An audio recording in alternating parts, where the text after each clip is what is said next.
Jesus don't fear the reaper, nor do the wind, the sun, or the rain. He can be like they are.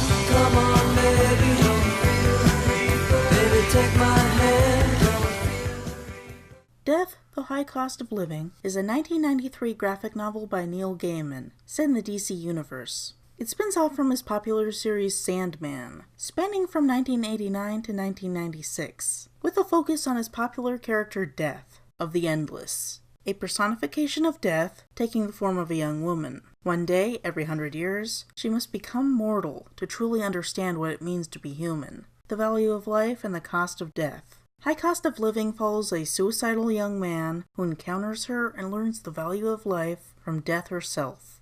The act of making the personification of death a nice young woman is interesting. It is in stark contrast to the traditional figure of death, who is typically either a walking skeleton or an old man, and always male, with a few exceptions. People like to ascribe a certain dominance to death, whom you can never outrun and will ultimately reap you, and this often coincides with traditional masculine gender roles. While Neil Gaiman's death has power, wisdom, and is not to be trifled with, she is not unapproachable or malicious, and she isn't a sexualized femme fatale. To a degree, her femininity is used in a matronly way, domesticizing the concept of death and making it friendly. It's comparable to James Cameron's Avatar, presenting Pandora as a hostile environment until the introduction of Neytiri, who reveals its gentle side. At the same time, Death's gothic appearance positions her as an exotic other, not of the mainstream culture to which the reader is presumed to belong. She is our friend, but not one of us.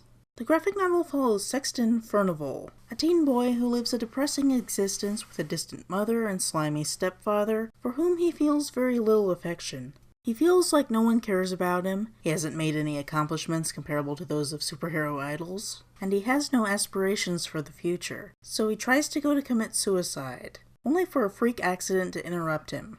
Trapped under a refrigerator, no, it's too early for that to be a reference. He calls for help, and the only one around is Dee Dee, Death's mortal form. Death can't prove her identity, so he assumes that she's just a nutty girl named Dee Dee. Whenever Death takes a holiday, the universe conspires to craft an identity for her human persona, to give her a reason to be on her own. So Sexton learns from a nearby merchant, Amelia Robbins, that Dee Dee's parents were killed, and they presume that Dee Dee is traumatized. I read High Cost of Living before Sandman, of which I have now only read the first volume, and didn't know previously defined rules of the character, which put me in the position of Sexton trying to interpret death from a place of ignorance. I knew she was really death and not crazy, but I didn't know much else. I must wonder what it's like to be surprised by her intro in Sandman, and then recognize her in High Cost of Living, as most readers would. But I imagine Neil Gaiman wrote High Cost of Living with the understanding that some readers would enter by the back entrance, and made it just as effective an introduction to the character.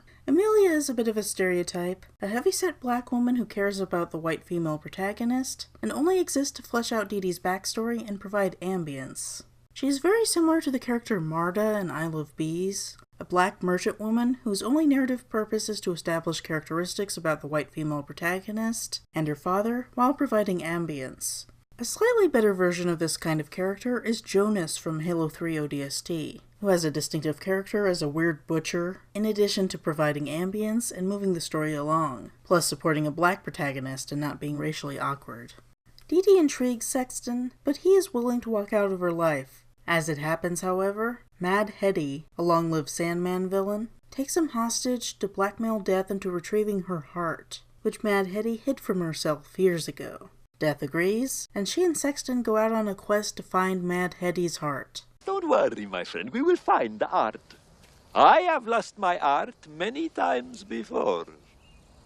Death is friendly to everyone she talks with, and the universe made almost everyone friendly to Dee Dee. Part of this allows her to not have to pay for most things, as most people will do her a favor. She is so lucky in this regard that Sexton is led to question if she might in fact be Death, or at least something otherworldly, but this is then made ambiguous when she does have to pay for something. I must applaud Neil Gaiman for not making the overtly Jewish character be the one who ends up charging her, as could have happened in less sensitive hands. To the best of my knowledge, Neil Gaiman is not Jewish, but some of his family members are. Their journey leads them to a dance club where Sexton meets friends who are lesbians.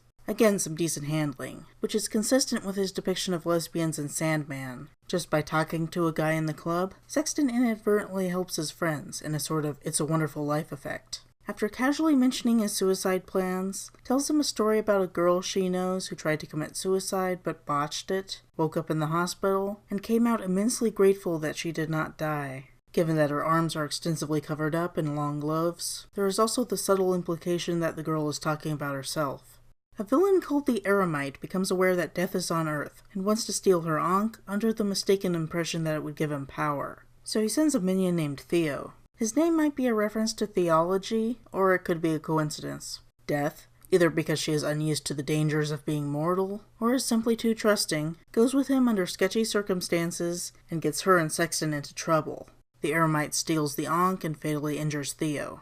They end up locked in a pantry while Theo dies. For whatever reason, people can die without Death's assistance, so Sexton thinks that she isn't really Death, but she also distances herself from the standard human outlook on such things, making her seem more than human. Though essentially in a position of danger in her role as a human, she's still Death, and endless, and isn't really in danger. As such, she does not fall into damsel in distress tropes. Death doesn't fear her namesake, so she doesn't follow the same rules as a typical protagonist. Sexton has a mortal's perspective, and this mostly frames the narrative, but Death doesn't fear for him dying, and she also frames the narrative insofar as the reader realizing that she is in fact Death, and the subject. So there's never a real sense of danger. Sexton and Death are just wandering around and experiencing things. Sexton comes up with a plan to throw a Russian nesting doll at the Eremite when he returns, but Mad Hetty and Amelia find them and let them out. Amelia says she'll call the cops from a safe distance to not look suspicious at the scene of the crime, which is an artifact of the 90s. That wouldn't work now with surveillance and everything being connected. You can do that? Can't stop the signal now. Death and Sexton continue to look for the heart, in the sense of just continuing to wander around and experience the world. The Eremite shows up again, disappointed that the Ankh doesn't do anything. He threatens her, but is completely ineffectual, and she and Sexton quietly walk out the back and pick up a cheap Ankh replacement. The whole Eremite plot is without consequence for our heroes, which serves to flesh out the surreal experience of Death experiencing life. The two of them just drop their search for the heart and go to Central Park to let Death conclude her holiday. They talk for a bit, and then Death says her goodbyes. She kisses Sexton on the cheek. I like how it's ambiguous, and you could interpret their relationship as either romantic or platonic as suits you. Dee Dee stands on the edge of a fountain, spreads her arms, and dies. The Eremite shows up to help bid her safely to the other side, where she becomes an endless again. She appreciates her experience, and wishes that she could stay Dee Dee forever, but knows that she had to die as everyone must. Sexton interprets Dee Dee's death as proof that she wasn't really Death, but is intrigued by the idea that he might see her again when he dies. Thanks to taking part in Death's holiday, he now sees the value of life, and decides that he can wait a while to test it. Meanwhile, his lesbian friends are doing really well thanks to him, and that girl who attempted suicide is interested in him. He has accomplished something, and has something to live for. He gives the Russian nesting doll to a paraplegic neighbor. Mad Hetty finds it, and at last retrieves her heart. Yay, Death kept her promise. Isn't she sweet? And so concludes Death, The High Cost of Living. It's a very fun, life-affirming romp that showcases the best and worst sides of humanity all at once. Some of the characters are a bit stereotypical, but it effectively captures the city aesthetic and features characters that feel like real people. Even though Sexton is the focus, his world is filled with women, and the graphic novel has a general sense of feminist respect. It is for good reason that a lot of feminists like it. Death is similar to the concept of a manic pixie dream girl, a manic pixie death girl if you will. However, Death's nature as an endless distinguishes her from this concept. She cares about everyone in a manner like that of Santa Claus in Miracle on 34th Street, from a timeless authoritarian perspective, capable of reaching out and being kind to certain individuals. She brings whimsy and contemplation, but doesn't exist in a subordinate capacity. Yeah, I'm comparing Death to Santa Claus, bringing presents to the good girls and boys. Death is your gift. Thematically, it's similar to the suicide prevention PSA comic Deadpool number 20, in which the irreverent anti-hero helps out a suicidal girl by letting her live out a power fantasy, and then leading her to a hospital for psychiatric treatment. That comic was praised for its down-to-earth humor and discussion of the nature of depression and suicide in a way that couldn't reasonably be done with a mainstream all-American superhero, but it still ultimately has a condescending authoritarian tone, as is natural for a PSA. High Cost of Living has the advantage of being completely outside of the standard framework of a superhero PSA, and just features a mortal in the figure of death, as classic characters dealing with the value of life is a persisting subject of human fascination. It may ultimately promote living life and dissuade people from suicide, but it won't be because they were talked down to by an author who thinks that they know best. Oddly enough, the High Cost of Living collection does end with a PSA with Death preaching about the values of safe sex, with the assistance of an embarrassed John Constantine. This was a timely piece inserted into many DC comics in the 80s and 90s, right in the middle of the AIDS panic. It's a bit annoying to get a sex talk from anyone, but Death is a pretty safe source of that information, as a kindly immortal being who's friendly to everyone, and really has no stake in the game. Even though she is the mouthpiece of the author and DC, Death is a decent avatar to present the information. If I actually wanted to know about condom use, I would far prefer to hear it from cool big sis Death than from a character like Batman. And that really says a lot about the way this version of Death is presented as approachable. All in all, it's a great little story, and I highly recommend it. We'll be able to fly. Now I feel the reaper. Baby, I'm your man. Please remember to like, share, subscribe, and check out related videos.